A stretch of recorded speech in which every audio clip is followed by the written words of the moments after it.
Nós estamos vendo na Bíblia Sagrada a posição do povo diante da pregação da palavra de Deus durante o tempo da vida de Estevão, a testemunha de Deus, a testemunha fiel do Senhor Jesus Cristo. Nas mensagens anteriores, nós vimos que ele pregou contra os pecados do povo. Vimos como o povo reagiu diante da pregação da palavra de Deus. Rangiu os dentes e se levantaram unânimes contra ele, com muito ódio, com muita raiva. Porém, eles não tinham como acusar aquele homem.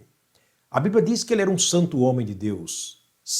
Era um homem pecador, como nós, sim, mas era um santo homem de Deus, ungido por Deus para a pregação do Evangelho. Quer dizer, ele tinha autorização de Deus para a pregação do Evangelho. E ele estava zeloso pelo bem de cada um deles, anunciando aquilo que havia matado a sua alma, o pecado. E ele estava, por assim dizer, dizendo para eles que o remédio para a cura da alma deles era o Senhor Jesus Cristo. Mas eles não se conformaram. Vejamos agora o que eles inventaram para que pudesse acusar Estevão. No capítulo 6, versículo 9 de Atos, a Bíblia diz que se levantou um grupo contra Estevão. Vou ler o texto.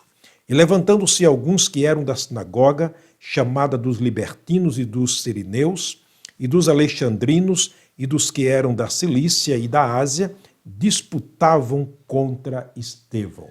Primeiro formaram uma contenda, uma confusão muito grande. E disputavam contra este servo do Senhor.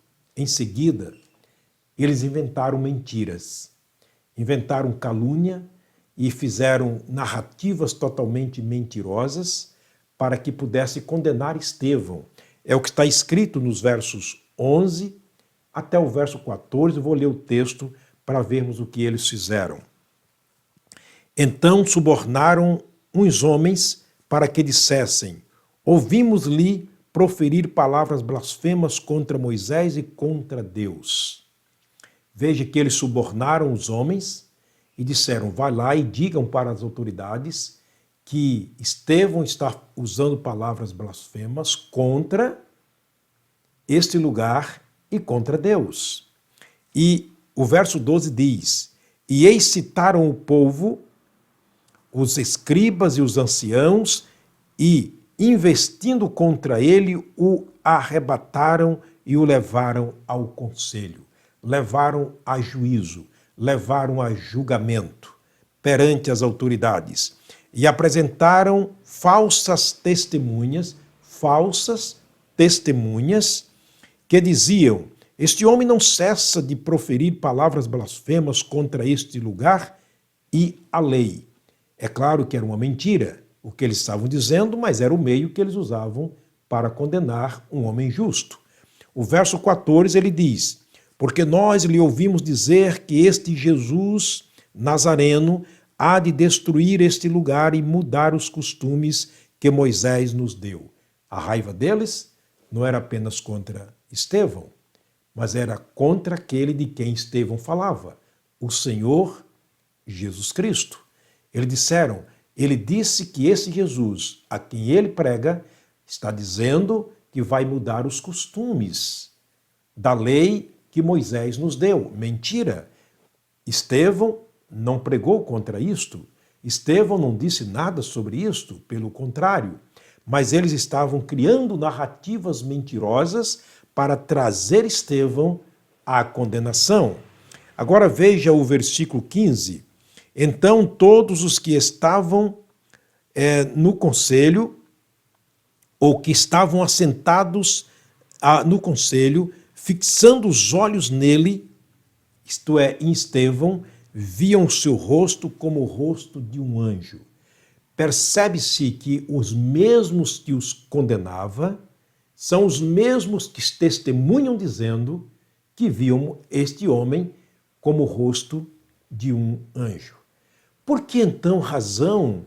Qual a razão pela qual eles tinham tanto ódio? eles tinham tanta aversão, eles tinham que levantar contra este homem de Deus, sendo que eles mesmos disseram que o rosto dele era como o rosto de um anjo. Na verdade, Deus estava, naquele momento, sendo refletido pela posição, pela postura e fidelidade deste grande homem dele, chamado Estevão.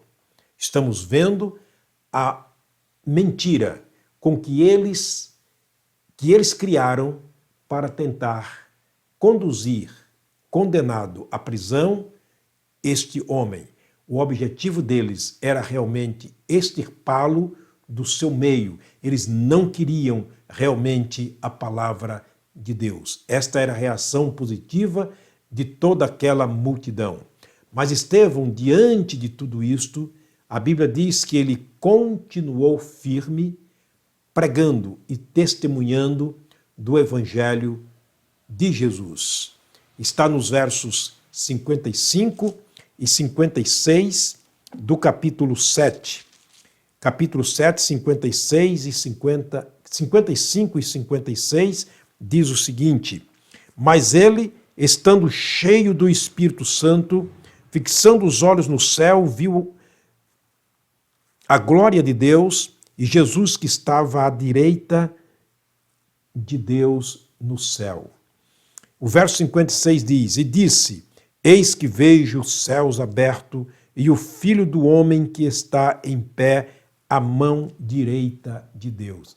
Era testemunha fiel de Deus falando através do servo dele, este homem tão justo, tão fiel, tão humilde, tão santo que era, anunciando para aquele povo Jesus, assentado à direita de Deus, à mão direita de Deus. E na verdade é lá que Jesus está.